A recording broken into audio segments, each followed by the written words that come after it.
तो अभी रिसेंटली एक मूवी आई है दी गोट लाइफ, जिसका मतलब है भेड़ बकरियों वाली जिंदगी, और इसके लीड रोल में हमें पृथ्वीराज सुकुमारन देखने को मिलते हैं। ये मूवी ट्रू स्टोरी पर बेस्ड है और आज इस वीडियो में मैं इस मूवी को पूरा एक्सप्लेन करने वाला हूँ। तो फटाफट से आप लोग रेडी हो जाओ, वीडियो को शुरू करते हैं। वीडियो शुरू होने से पहले मैं आप लोगों को बता दूं, अगर आप लोगों ने मूवी अभी तक नहीं देखी तो इस वीडियो को यहीं रोक दें और पहले मूवी देखें, क्योंकि इस वीडियो में मूवी से रिलेटेड भर भर के स्पॉयलर्स होने वाले हैं। तो अगर आप लोगों ने ये मूवी देख ली है तो ही इस वीडियो को आगे कंटिन्यू करें। मूवी की शुरुआत में हम देखते हैं कि पृथ्वीराज सुकुमारन, जिनका नाम इस मूवी में नजीब बताया गया है, वो अपने दोस्त के साथ सऊदी अरब के एयरपोर्ट पर खड़े हुए होते हैं और अपने कफील का इंतजार कर रहे होते हैं। कफील का मतलब है बॉस, मालिक, सेठ। तो जब वो दोनों वहाँ खड़े हुए होते हैं, उनके पास एक बंदा आता है और वो उनसे अरबी में कुछ पूछता है, पर इन दोनों को उसकी कोई भी बात समझ नहीं आती और वो बंदा वहाँ से चला जाता है। थोड़ी देर बाद फिर वही बंदा आता है और उनसे उनका पासपोर्ट लेता है और अपने साथ चलने को कहता है। ये दोनों यही समझते हैं कि शायद से यही उनका कफील है, तो वो दोनों उसके साथ जा रहे होते हैं। वो उन्हें एक खटारा सी गाड़ी में ले जाता है। ये दोनों बंदे अपने गाँव से ज्यादा पैसे कमाने के लिए सऊदी अरब आए थे। ये दोनों सऊदी अरब की किसी कंपनी में एज अ हेल्पिंग जॉब के लिए आए थे, पर वो कफील उन दोनों को एक ऐसी जगह ले जाता है जहाँ पे बहुत ज्यादा भेड़ बकरियां बंधी हुई हैं। और दूसरी बात, वो उनको शहर से बहुत दूर सहरा में लेकर आता है। वो इन दोनों को वहाँ अपनी भेड़ बकरियां चराने के लिए ले जाता है। वो दोनों अरबी को बहुत समझाते हैं कि हम यहाँ इस काम के लिए नहीं आए हैं, पर क्योंकि वो हिंदी में बात कर रहे होते हैं तो अरबी को उनकी बात समझ नहीं आती। जो कफील उन दोनों को अपने साथ लेकर आया था, वो उस बांड के आदमी से कुछ बात करता है और इन दोनों में से हकीम को उस बंदे को दे देता है। वो अरबी को समझाते हैं पर वो नहीं समझते और वो जबरदस्ती हकीम को अपने पास रख लेते हैं। फिर जो मेन कफील है वो नजीब को अपने बांड, या ये कहना ज्यादा अच्छा होगा, अपने अड्डे पर ले जाता है। नजीब वहां पहुंचकर कफील से कहता है कि उसे फोन पर बात करनी है और कफील उससे कहता है कि कल बात कर लेना, अभी तुम सो जाओ।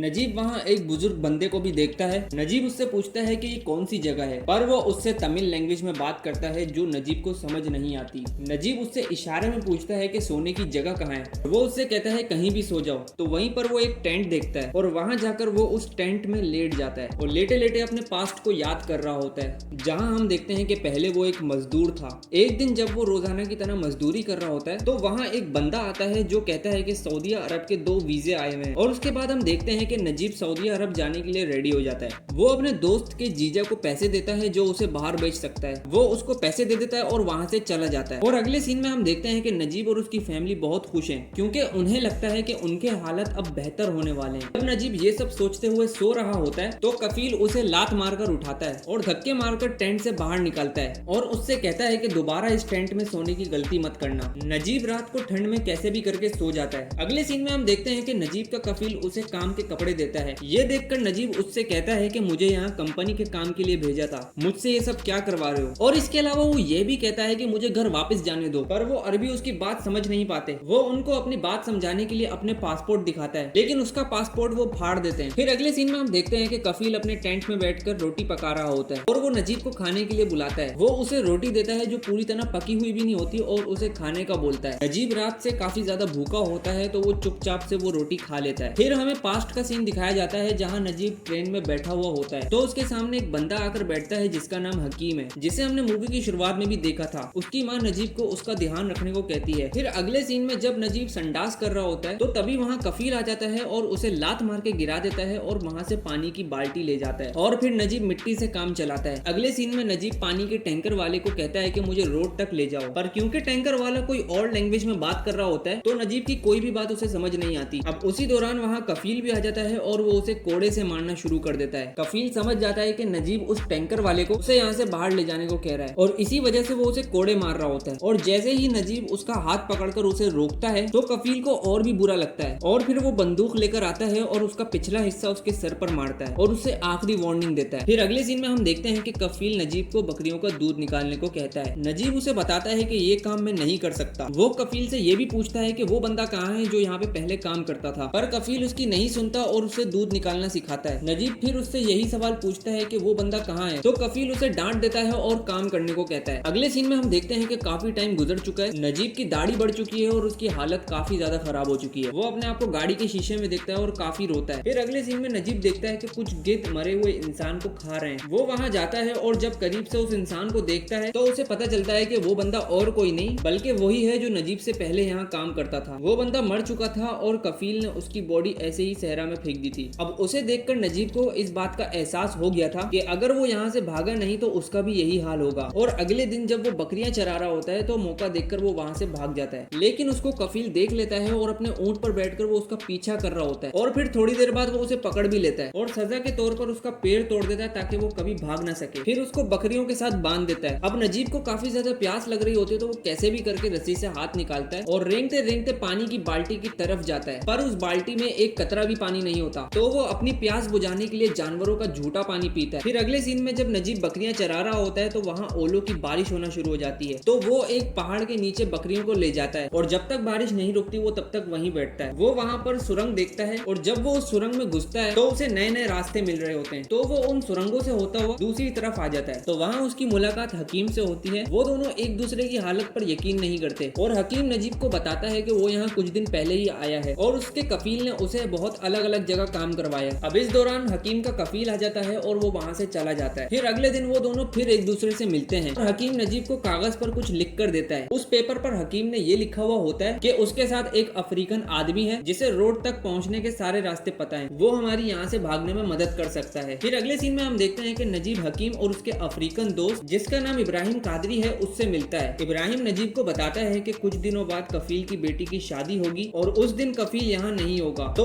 उसी दिन हम यहाँ से भाग जाएंगे। फिर अगले सीन में हम देखते हैं कि कफील अपनी बेटी की शादी में जा रहा होता है तो वो नजीब को एक रोटी देता है और उसे उस जगह का ध्यान रखने को कहता है। अब जैसे ही कफील वहाँ से चला जाता है तो सबसे पहले नजीब सुकून से नहाता है, क्योंकि कफील बहुत ज्यादा जालिम इंसान था और वो नजीब को जानवरों से भी बुरा ट्रीट करता था और मैं भी उसे नहाने भी नहीं देता होगा। फिर जब वो नहा लेता है तो वो इब्राहिम और हकीम के साथ वहाँ से भाग जाता है। अब इनको चलते चलते काफी ज्यादा रात हो चुकी है और हकीम को काफी ज्यादा प्यास लगी हुई है। वहीं पर वो एक टेंट देखता है और इब्राहिम को पानी लाने को कहता है। तो जब इब्राहिम वहाँ से पानी भर रहा होता है तो वहाँ अरबी उसे देख लेता है और गोली चलाता है, जिसकी वजह से जो पानी इब्राहिम ने भरा हुआ होता है वो गिर जाता है। फिर वो तीनों कैसे भी करके अपनी जान बचा के वहाँ से भाग जाते हैं। फिर अगले दिन वो फिर से रोड की तरफ जाने के लिए चलना शुरू कर देते हैं। तो जब वो जा रहे होते हैं तो नजीब को एक जगह पानी दिखाई देता है और ये देखते ही हकीम उसकी ओर तेजी से भागता है। तो जब वो करीब पहुंचता है तो वहाँ एक पानी का कतरा भी नहीं होता, उल्टा वहाँ पर एक ऊंट का ढांचा पड़ा हुआ होता है जो पानी ना मिलने की वजह से प्यास से मर गया था। फिर वो वापस से चलना शुरू कर देते हैं और इस दौरान हकीम प्यास की वजह से गिर जाता है। तो फिर इब्राहिम उसे अपने कंधे पर उठाकर चलना शुरू कर देता है, लेकिन हकीम की हालत बहुत ज्यादा खराब हो चुकी थी और उससे भूख बर्दाश्त नहीं हो रही थी। तो वो मिट्टी खाना शुरू कर देता है जिससे वो मर जाता है और फिर वहाँ रेत का तूफान भी आ जाता है। फिर उन्हें वहाँ से जाना पड़ता है। उसके बाद हम देखते हैं कि इब्राहिम को एक जगह दिखती है जहाँ वाकई में पानी होता है। वो दोनों पानी पीते हैं और नजीब पानी पीते ही बेहोश हो जाता है। वहाँ इब्राहिम को एक बोतल मिलती है जिसमें वो पानी भर के नजीब के लिए रख देता है और फिर इब्राहिम वहाँ से चला जाता है। तो जब नजीब की आंख खुलती है तो उसे इब्राहिम नजर नहीं आता और सिर्फ एक बोतल में पानी भरा हुआ दिखता है। वो उस बोतल को उठाता है और चलना शुरू कर देता है और फिर बाद में वो चलते चलते एक जगह गिर जाता है। उसे प्यास लगी हुई होती है पर वो उस बोतल का ऑलरेडी पानी पी चुका होता है। तो हिम्मत करके वो थोड़ा और चलता है और थोड़ा ही और आगे जाता है तो उसे पता चलता है कि वो रोड तक पहुंच चुका है। वो वहां से जाती हुई गाड़ियों को रोकने की कोशिश करता है पर उसकी हालत देखकर कोई भी अपनी गाड़ी नहीं रोकता, पर एक गाड़ी होती है जिसको वो रोकता है और वो रुक भी जाती है। ये बंदा एक अच्छा इंसान होता है और काफी रहम दिल भी होता है। वो उसे अपनी गाड़ी में बिठाता है और शहर की तरफ लेकर जाता है। वहाँ से नजीब को एक एसोसिएशन के बंदे उठा लेते हैं और उसे इंसान बनाते हैं। इसके अलावा वो नजीब की उसके घर वालों से बात भी करवाते हैं। फिर अगले सीन में हम देखते हैं कि नजीब एक पुलिस स्टेशन में होता है और वहाँ वो इब्राहिम की फोटो जो है वो मिसिंग बोर्ड पर देखता है। अब यहाँ हमें कोई एक्सप्लेनेशन नहीं दी गई कि आखिर उसका फोटो यहाँ पे क्यों लगा हुआ है। अब जहाँ तक मुझे लगता है कि इब्राहिम ने कोई क्राइम वगैरह किया हुआ होगा जिसकी वजह से पुलिस उसको ढूंढ रही है और पुलिस से बचने के लिए वो सहरा में किसी कफील के यहाँ काम कर रहा होगा। अब देखो ये तो मैं अपनी तरफ से थ्योरी बना रहा हूँ, बट अगर मूवी में इससे रिलेटेड एक्सप्लेनेशन दे देते तो ज्यादा अच्छा होता। फिर अगले सीन में नजीब जेल में खड़ा हुआ होता है और उसके साथ उसके जैसे और भी लोग खड़े हुए होते हैं। उधर कुछ कफील आते हैं और जो बंदा उनके अड्डे से भागा है उसे ढूंढकर वो मार मार कर अपने अड्डे पर वापस लेकर जाते हैं। अब उधर नजीब का कफील भी आ जाता है और उसे देखते ही नजीब के चेहरे का रंग उड़ जाता है। उसे डर लग रहा होता है कि वो उसे वापस वही जगह ना ले जाए। तो जब कफील बारी बारी सबको देखता हुआ आ रहा होता है तो